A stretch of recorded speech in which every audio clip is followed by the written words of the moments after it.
ሰላም ጤና ይስጥልን። የተወደዳችሁና የተከበራችሁ የሚዲያችን ቤተሰቦች ከተለያዩ አውደ ግንባሮች ያገኘናቸውን መረጃዎች ወደ እናንተ ማድረስ ጀመርን። በቅድሚያም አርዕስተ ዜና። በአማራ ሳይንት ግንባር በአራት ቦታዎች ላይ በተደረገው ውጊያ በርካታ የጠላት ኃይል ሲደመሰስ ቁልፍ ወታደራዊ ስፍራዎች በፋኖ ቁጥጥር ስርም ገቡ። በቡሬ አካባቢ ሲንቀሳቀስ በነበረ የጠላት ጥምር ጦር ላይ በተፈጸመ ደፈጣ ጥቃት በርካታ ወታደሮች መደምሰሳቸውም ታወቀም። በደብረ ማርቆስ ከተማ በተፈጸመ ሰርጂካል ኦፕሬሽን ዋና ሳጅን ተስፋውን ዋለልኝ ጨምሮ 7 የአድማ ብተና አባላት መደምሰሳቸውም ታውቋል።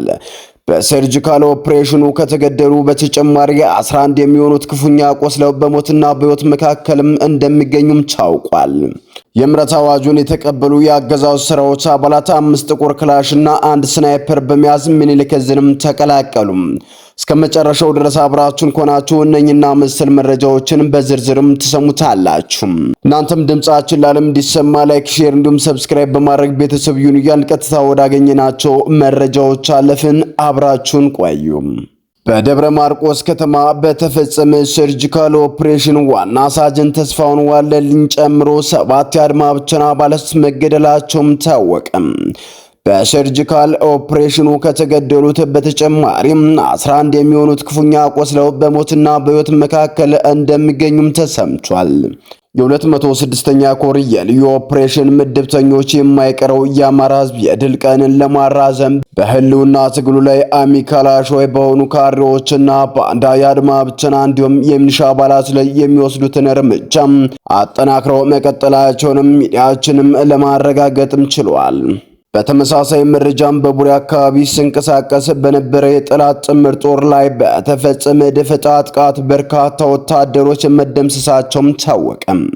በቴዎድሮስ የ77ኛ ክፍለ ጦር አብሪ አባላት በወሰዱት የደፈጣ ጥቃት እርምጃ በጉዞ ላይ የነበረ የጠላት ኃይልን ሞትና ቁስለኛ በማድረግ ቀሪውን መበታተናቸው ነው ጣቢያችን ለማረጋገጥ የቻለው። የአማራ ፋኖ ብሔራዊ ንቅናቄ ያወጣውን የምረት አዋጁን ባልተቀበሉ የአገዛዙ ወታደሮች ላይ የሚወሰደው የደፈጣና የጨበጣ ውጊያ እርምጃም ተጠናክሮም ቀጥሏል።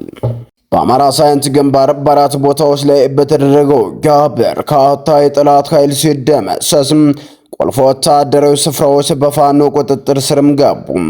በአማራ ሳይንት ግንባር ዴንሳ፣ ወርቅ ማውጫ፣ ወጅድና ኮተስ ላይ ላለፉት 2 ቀናት በተደረገ ችጋሉ ፋኖ እጅግ ጠንካራ የሆነ የጸረ ማጥቃት እርምጃ በመውሰድ የጠላትን አከርካሪ ሰብሮ አንጸባራቂ ድል መቀዳጀቱንም የሚዲያችን የምስራቅ አማራ ቀጠና ዘጋቢም ለማረጋገጥም ችሏል።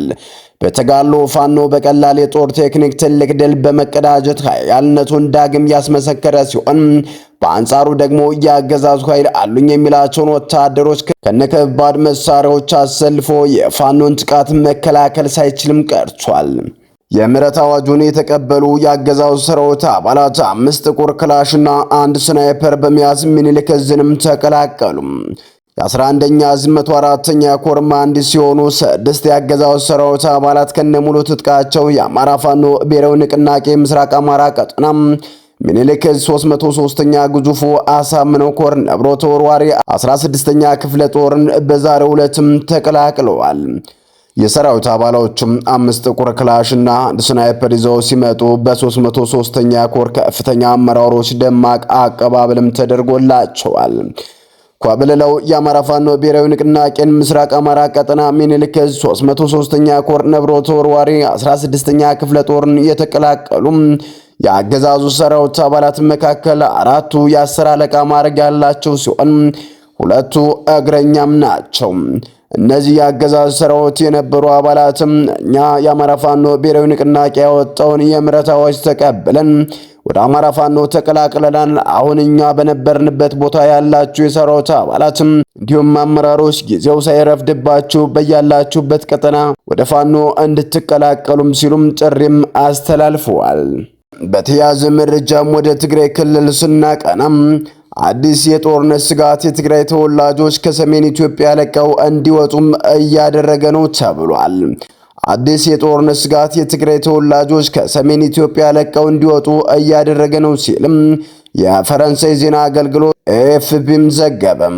የዜና ወኪሉ በትግራይ ክልል መዲና መቀለ በኩለ ሌሊት ጀርባ ቦርሳና ሻንጣ የያዙ በርካታ ወጣቶችም ወደ አዲስ አበባ የሚወስዳቸውን አውቶቡስ በማፈላለግ ላይ መሆናቸውንም መመልከቱንም ገልጿል።